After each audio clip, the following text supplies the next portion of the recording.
Dali est un film français de genre comédie d'une durée d'1 h et 18 minutes, assez court donc. Il est réalisé par Quentin Dupieux, qui a écrit lui-même son scénario. Ce film est apparu en avant-première dans le cadre du festival Cinéma Télérama et sortira officiellement en salle le 7 février 2024. L'intitulé du film paraît drôle puisque le mot Dali comporte bien 6 lettres A. En fait, les 6 A correspondent aux 6 acteurs qui interprètent le rôle du peintre artiste Salvador Dali.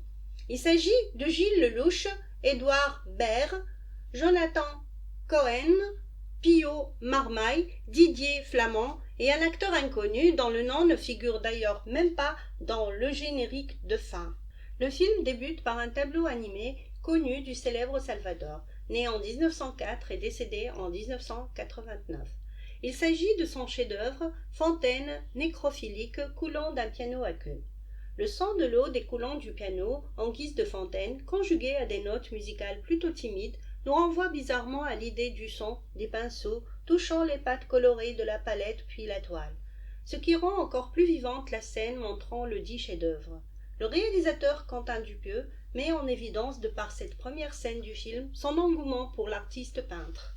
L'histoire du film tourne autour d'une jeune journaliste débutante qui n'arrive pas à avoir facilement un entretien avec Dali, qui, en raison de son égocentrisme, ne cesse de rendre la tâche ardue en posant des conditions pour avoir l'interview si sollicitée, en exigeant une grande, que dis-je, gigantesque caméra qui satisferait son ego.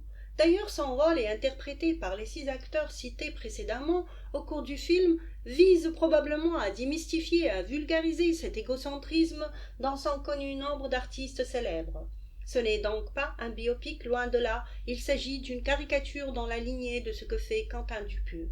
Le film s'oppose à la linéarité et s'amuse à flirter avec l'espace et le temps, nous plongeant ainsi dans divers cadres, nous renvoyant du futur au passé ou du présent au futur, en usant du réel, du rêve et de l'imaginaire au fictif. La bande-son originale du film est signée Thomas Bangalter, membre de Daft Punk. Elle convient au timbre humoristique du film qui a suscité les éclats de rire continus des spectateurs dans la salle de cinéma en raison, comme on l'a déjà souligné, du personnage voulu caricatural de Dali, interprété par plusieurs acteurs pour en faire paradoxalement Monsieur Tout-le-Monde, que n'importe qui pourrait remplacer, se conduire comme lui en raison de sa célébrité.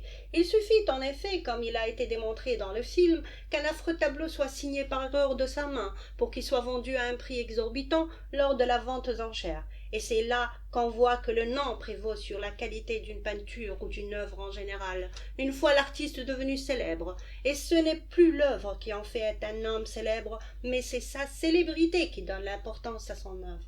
On se demande à l'issue du film, fait de plusieurs tentatives de rencontre de la part de la journaliste avec Dali, si le personnage de celle-ci, concomitant et indissociable de celui de l'artiste dans toutes les séquences du film, ne serait pas voué en vérité à être le personnage principal.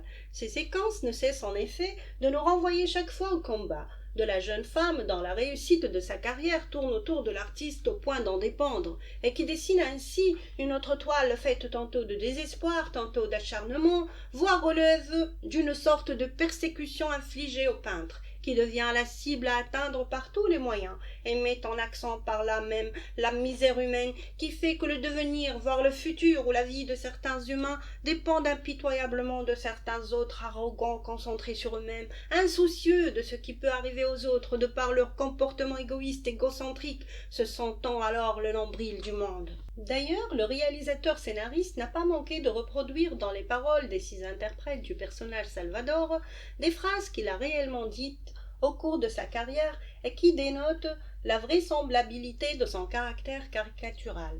L'intonation même et le ton de la voix traduisent bien cela chez les 6 acteurs. La canne en guise de sceptre qu'il tient à la main presque tout le long du film, comme dans sa vie réelle, est signe de pouvoir et de supériorité des rois. Il va jusqu'à penser qu'il y a usurpation de son nom, voire de son identité, en évoquant le nom du célèbre boxeur américain Mohamed Ali, puisqu'en prononçant plusieurs fois le nom de Mohamed Ali, on finit par dire Dali, en collant la lettre D à Ali. Dali est d'ailleurs connu pour être le petit nom de Mohamed Ali chez certains arabophones. Quentin Dupieux ne met pas en hommage au réalisateur scénariste mexicain Luis Buñuel, dont il est lui-même fan, en mettant en scène plusieurs fins à son film, continuant à nous plonger dans le jeu des séquences temporelles et même parfois spatiales, miraculeusement imbriquées à travers de beaux rêves ou cauchemars, du réalisme ou du virtuel, de la simplicité ou du grotesque, de la caricature ou du véridique, de l'absolu et du relativisme et tout autre antagonisme. Un chef-d'œuvre en soi, peint à l'aide d'autres outils qui ressemblent magiquement et bizarrement à la toile animée avec laquelle se termine le film comme il a débuté.